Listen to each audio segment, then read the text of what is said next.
Cintailah kekasihmu sekedarnya saja, jangan berlebihan. Boleh jadi suatu saat dia akan menjadi orang yang kau benci. Demikian pula sebaliknya, bencilah orang yang tidak kau sukai, ya sekedarnya. Siapa tahu dia akan menjadi orang yang kau cintai pada suatu hari.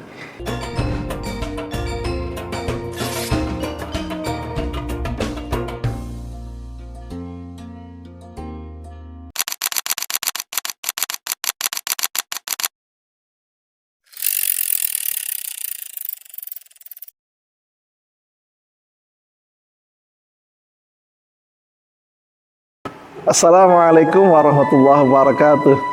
Sahabat takwa yang berbahagia, kali ini akan kita bahas sedikit filosofi Jawa yang sangat terkenal, yaitu ngono yo ngono, ning ojo ngono. Filosofi ini sekilas absurd. Kita tidak boleh begitu, tapi juga disuruh begitu. Atau sebaliknya, kita boleh begitu, tapi juga tidak boleh begitu.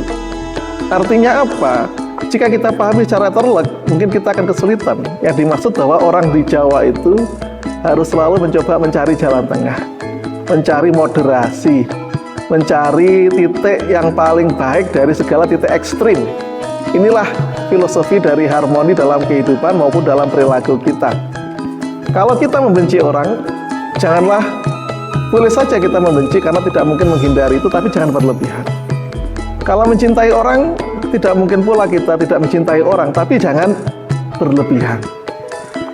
Filosofi ini saya kira selaras dengan satu riwayat, Ahbib habibaka haunamma asa ayakuna baghidaka yaumama wabghid baghidaka haunamma asa ayakuna habibaka yaumama.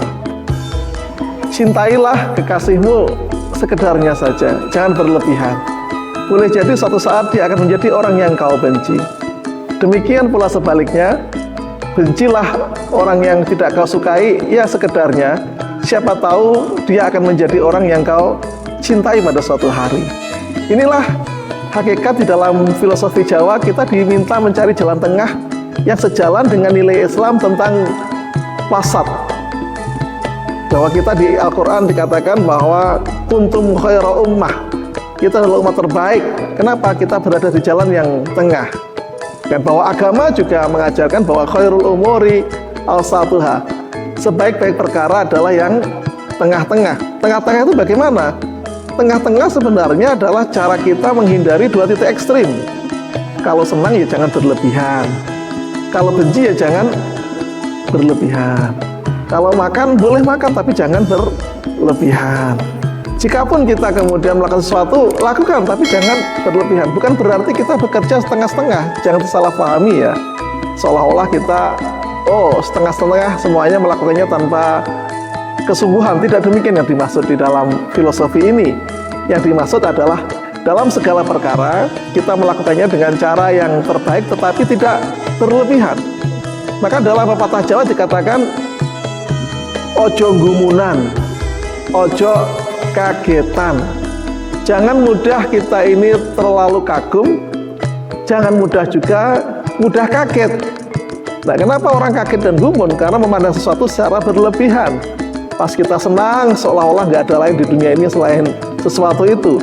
Pas kita benci, maka seolah kita nggak mau sedikit pun menengok, apalagi menoleh pada sesuatu itu. Nah, padahal dalam kehidupan manusia, kita ini berganti-ganti peran. Kadang-kadang kita di atas, kadang-kadang di bawah, kadang-kadang kita yang harus dibina, kadang-kadang kita yang harus membina, kadang-kadang kita ingatkan orang, kadang-kadang kita juga diingatkan. Kalau kita nggak punya kelegowoan, kalau kita tidak punya sikap wasat, moderat, tengah-tengah, akan berat bagi kita untuk mengambil sikap yang mudah, yang enak, yang menempatkan diri kita pada status keseimbangan sosial. Karena itulah sahabat takwa yang berbahagia, mempelajari filsafat Jawa ini akan mendorong kita untuk lebih bersifat bijaksana, tidak berlebihan. Namun bukan berarti kita pasif, bukan berarti kita tidak bersikap, bukan berarti kita ini pasrah total tidak ngapa-ngapain. Yang dimaksud adalah dengan filosofi ini, lakukanlah segalanya itu. Kita boleh bertindak, namun ingat, tahu batasannya, tahu mana wilayah di mana melampaui batas. Karena kalau melampaui batas pasti akan ada efek atau dampak yang tidak baik. Karena itulah di dalam masalah filsafat Jawa dikatakan ngono yo ngono ning ojo ngono. Kita bertindak boleh, tapi jangan terlalu berlebihan. Jangan pula kita kemudian membuat ekstrim dalam bersikap. Inilah yang kemudian sesuai dengan ajaran Islam, kita diajarkan menjadi umat yang wasat, umat yang tengah-tengah, umatan wasaton, umat yang berada di tengah, karena tidak berlaku titik ekstrim, baik ekstrim kanan, ekstrim kiri, ekstrim atas, ekstrim bawah. Kita mengambil jalan yang terbaik dari semua pilihan-pilihan itu, sehingga kita berada di tempat yang nyaman, enak, dan tidak menimbulkan masalah bagi kita sendiri maupun orang lain. Memayu hayuning bawono. Demikian, terima kasih. Assalamualaikum warahmatullahi wabarakatuh.